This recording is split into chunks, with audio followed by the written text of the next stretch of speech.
Assalamualaikum warahmatullahi wabarakatuh. Apa kabar saudaraku sekalian? Semoga Allah senantiasa menjaga kita semua ya. Tahukah kalian kejadian yang sedang viral saat ini, yaitu hilang dan tenggelamnya kapal selam di Kanada?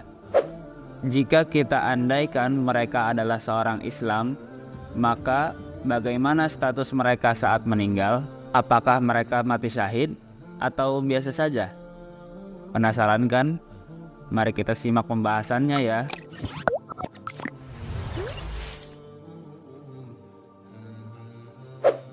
Islam menerangkan bahwasannya jika mereka mati karena tenggelam, maka mereka termasuk ke dalam orang yang mati syahid.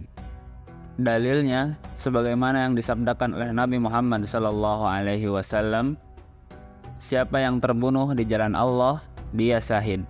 Siapa yang mati tanpa dibunuh tapi dia di jalan Allah, maka dia syahid. Siapa yang mati karena wabah penyakit taun, dia syahid. Siapa yang mati karena sakit perut, dia syahid. Siapa yang mati karena tenggelam, dia syahid. Hadis riwayat Muslim, halaman 1915. Dan juga diterangkan di dalam hadis yang lain dari Jabir bin Atik radhiyallahu anhu, Rasulullah SAW bersabda, selain yang terbunuh di jalan Allah, mati syahid ada 7. Mati karena taun, syahid. Mati karena tenggelam, syahid. Mati karena sakit tulang rusuk, syahid. Mati karena sakit perut, syahid. Mati karena terbakar, syahid. Mati karena tertimpa benda keras, syahid. Wanita yang mati karena melahirkan, syahid. Hadits riwayat Abu Daud nomor 3111 yang disahihkan oleh Syekh Albani. Selama ini kita mengenal mati syahid hanya bisa diraih dengan gugur di medan perang fi sabilillah. Ternyata ada sebab yang lain menyebabkan seorang mendapatkan pahala mati syahid, yaitu musibah-musibah yang disebutkan di dalam hadis di atas.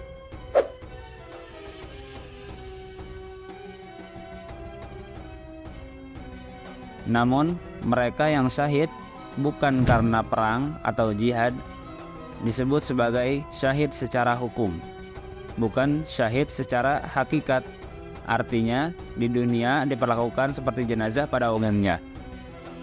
Salah satu ulama yang bernama Al-Hafidz Al-Aini menjelaskan makna di atas. Mereka mendapat status syahid secara hukum, bukan hakiki. Ini karunia Allah untuk umat ini. Dia menjadikan musibah yang dialami umat ini sebagai pembersih dosa mereka, penambah pahala, bahkan sampai mengantarkan mereka ke derajat para syuhada yang hakiki. Kitab Umdatul Qari Syarah Sahih Bukhari, jilid 14 halaman 180. Apakah mayat tersebut tetap dimandikan? Pada dasarnya, orang yang gugur secara syahid jenazahnya itu tidak disolatkan dan tidak dimandikan, sebagaimana yang Nabi lakukan pada kaum muslimin syuhada perang Uhud. Beliau memerintahkan agar mengubur mereka dengan darah-darah mereka, tidak dimandikan dan juga tidak disolatkan. Hadis riwayat Bukhari. Namun, ketentuan di atas hanya berlaku pada jenazah yang syahid karena jihad. Adapun yang syahid karena bukan jihad, jenazah diperlukan seperti umumnya jenazah kaum muslimin, yaitu dimandikan, dikafani, dan disolatkan. Mengapa bisa terjadi seperti itu? Para ulama mengambil kesimpulan dari dalil-dalil yang ada di Al-Quran dan juga As-Sunnah. Mereka membagi syahid menjadi 3 di dalam agama ini. Yang pertama adalah syahid di dunia dan di akhirat. Maksudnya, syahid di dunia dan di akhirat adalah orang-orang yang meninggal di medan perang dengan niat ikhlas karena Allah Subhanahu wa Ta'ala. Yang kedua, syahid di dunia namun tidak syahid di akhirat.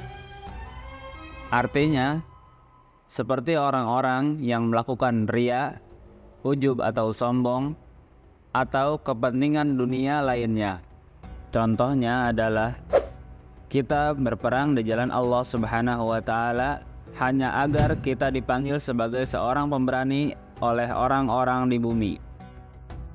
Dan yang ketiga, syahid di akhirat namun tidak syahid di dunia.